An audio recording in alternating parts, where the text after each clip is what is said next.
how far the way through the bull market we are. My experience has been that when the generalist investor buys into the precious metals narrative, that's when silver leads. Until then, when it's still a fear market, gold leads. The point of all this is don't, again, buy into the silver market with a short-term narrative. It's not a short-term trade. The spark hasn't been lit underneath silver or silver stocks. You do it with uncertain timing because the rewards for success are so incredible. As Doug Casey points out, in today's news recap, Samsung's silver battery revolution, faster, longer range, cheaper. A groundbreaking new report from the Silver Academy has unveiled the potential of Samsung's silver solid-state batteries to revolutionize the transportation industry and drive a significant increase in demand for silver. The report estimates that the widespread adoption of this technology could lead to a surge in silver prices and reshape the global silver market. Samsung's silver solid-state battery technology offers several advantages over traditional lithium-ion batteries. Reduced weight, simplified material requirements, potential for lower costs as production scales up. The applications of silver solid-state batteries extend beyond passenger vehicles. The adoption of silver solid-state batteries across various transportation sectors, including cars, trucks, buses, vans, ships, barges, ferries, yachts, and airplanes, could create a massive demand for silver. The report estimates that the annual silver demand could increase by up to 25,400 metric tons if a significant portion of these vehicles adopt this technology. Such a significant increase in silver demand could have profound implications for the silver market. Rising prices, silver prices are likely to experience a substantial increase as demand outpaces supply. Increased mining activity, the silver mining industry would need to expand to meet the growing demand, leading to increased investment and job creation. Recycling opportunities, recycling silver from decommissioned batteries could become a crucial industry to support the sustainable use of this resource. The current annual global silver production is approximately 25,000 metric tons.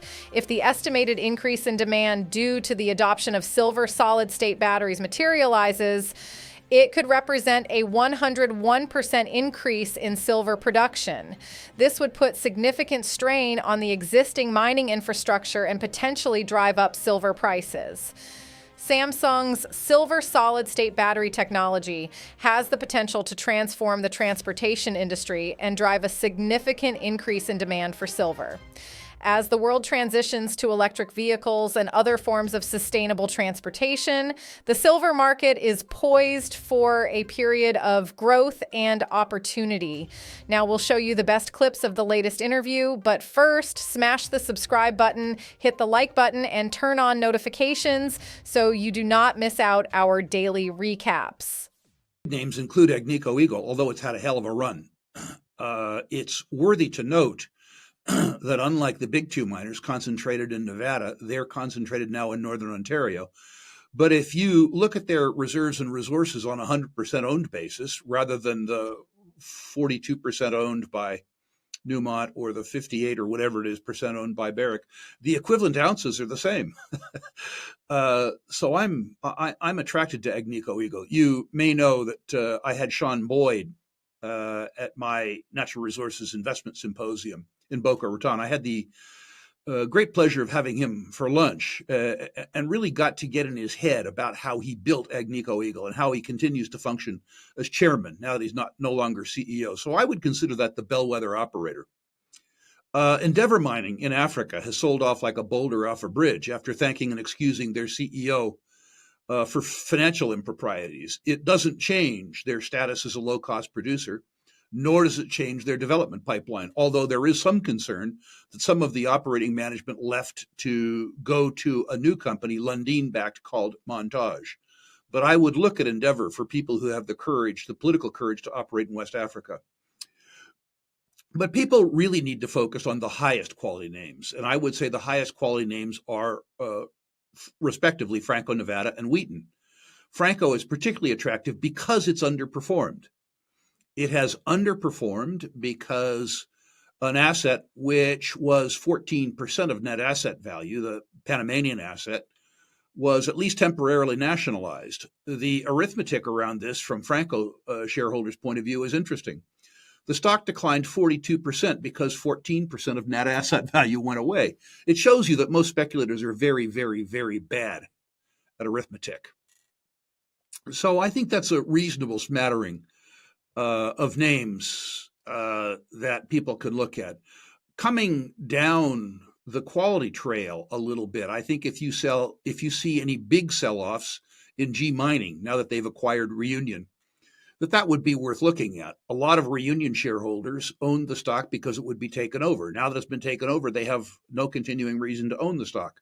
But the truth is that building out that deposit by the G Mining team, the best qualified team in the world to build it, will ultimately develop into a multi-asset gold mining company, which will be higher priced. If the share price of G Mining doesn't respond, I suspect that you'll see G Mining itself be taken over. My hope would be by Lundin Gold. Understand the Lundins don't listen to me particularly with regards to things like this. Coming down the quality trail again, probably getting to your question, G2 Mining, which is across the property boundary from Reunion, has to be taken over. Gold Fields is a shareholder there, probably because they want to participate ultimately in the consolidation of that district, but it has to be taken over. So I think that's something that's worth looking at. It might not happen for 2 years or 3 years. And people who are going to have trauma holding stock into the fall would be well advised not to consider that name. Another speculative name I like a lot is Snowline. Sold off a lot because of the pit failure, or pardon me, the heap failure in the Yukon. The idea that an advanced exploration stage project sells off because of a temporary hiatus in permitting in the Yukon is hugely amusing to me. This is likely a 10 million ounce plus deposit, very good grade. Yes, there are challenges. It is in the middle of nowhere, but the exploration upside hasn't been factored in. So provided, Jesse, that your listeners do what you instructed, which is to say have a speculative bent and are willing to do the work, those are some names that I think are more likely than not to work. In today's news recap, silver price retests $30, setting the stage for further gains. Silver price hit the $30 per ounce mark for the second time in as many days, having edged up plus 0.5% in early trading on Tuesday. Also, the grayish metal extended its winning streak to the third session in a row, within a longer uptrend that goes back to early August. Silver price has renewed propulsion from the geopolitical tension in the Middle East in the last week. Silver price is also driven by the impending Federal Reserve interest rate cuts starting September, which has driven up safe haven demand for non-yielding precious metals. Silver price has gained 2% in the last 5 sessions and is up 7.9% in the last month. That has built a strong bullish undercurrent that could sustain further gains. A return to the $30 territory is significant, as it creates the psychological foundation to sustain the recent gains. With the sustained gains over the last 20 days, the pressure to take profit is diminished, as opposed to short-lived volatile spikes. Silver price will likely retain upward momentum as long as it stays above the pivot level. Now we'll show you the best clips of the latest interview, but first, smash the subscribe button, hit the like button, and turn on notifications so you do not miss out our daily recaps. To put it in politically incorrect terms, people like you and I, white people schooled in English, seem to believe that money stolen from us in English by white people according to the rule of law is somehow less gone. I don't consider British Columbia, as an example, to be a substantially less risky political jurisdiction than either Peru or Mexico. It's just that the risks are different. Investing in British Columbia, if I'm investing in the territory of the Tahltan, First Nations people who I know and love and trust, and I believe will protect me from the political vagaries of Victoria, is a different circumstance. But the political risk in South America is a political risk we understand less well. The risks in Peru have to do with the fact that the rents from mining have always gone to the capital, Lima, while the regions literally have gotten the shaft. That is something that you need to take into account if you're operating in Peru. It's important that your company have very, very, very good local community building relationships because the center in Peru is pro-mining. The regions who have been victimized are anti-mining, and you need to deal with that. Similarly, the political risks in Mexico are different, but I wouldn't consider them to be greater, as an example, in the political risks in British Columbia or California or other Caucasian people's republics. So I think it's important to understand the risk. The bigger risk in the silver miners is that too many of the junior silver miners don't have any economic silver. That's a much bigger risk. Governments don't steal something that isn't worth stealing. So you should substitute political risk for technical risk. You want grade and you want size. It is true you have greater optionality in a silver bull market with the quote bullshit silver mines, the people who have great narrative, tiny market caps, and can promote well in a liar's market.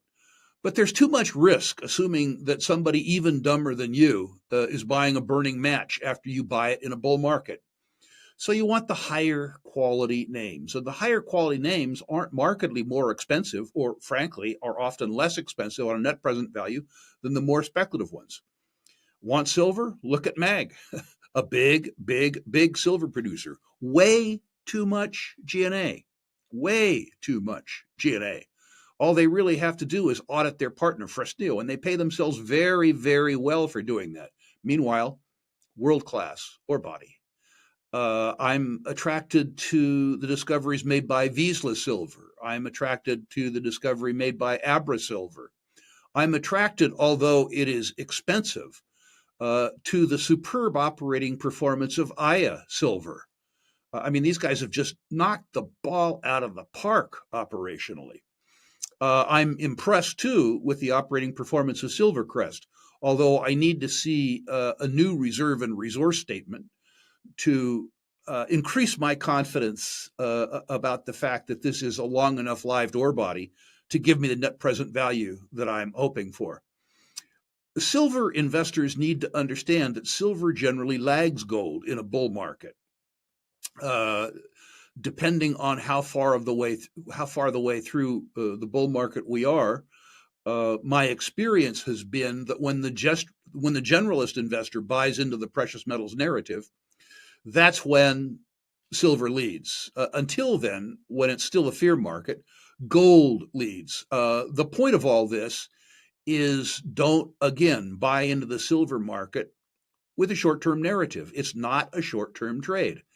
The spark hasn't been lit underneath silver or silver stocks. You do it with uncertain timing because the rewards for success are so incredible. As Doug Casey points out, when the generalist investor comes into the silver space, the market capitalizations of the legitimate silver juniors are so small that, as Doug says, the result is like trying to siphon Hoover Dam through a garden hose. There is not enough room in the sector to handle the money. And the returns are berserk. I probably now have 2.5% of my portfolio in the silver equity space. And it wouldn't surprise me to see that 2.5% of my portfolio become 25% of my portfolio. I'm not saying it's going to, but that's what tends to happen when you come into a silver bull market. And if we do come into a silver bull market, Jesse, I hope that you're leading the bandwagon with your listeners to tell them to sell some. You haven't made the money until you've taken the money. And if you're one of those people for whom the narrative gets more valuable as the price goes up, you will be a victim. You will buy my stock. What do you think of today's show? Do you think gold and silver prices will be manipulated to the upside moving forward, squeezing the big banks and making a fortune for the average Joe that is stacking metals? Post in the comments section your honest opinion, share this video with someone who hates Bitcoin, and send a super thanks if you find our recaps valuable. Now watch this video right here because it's a perfect fit for you. I see you on the other side.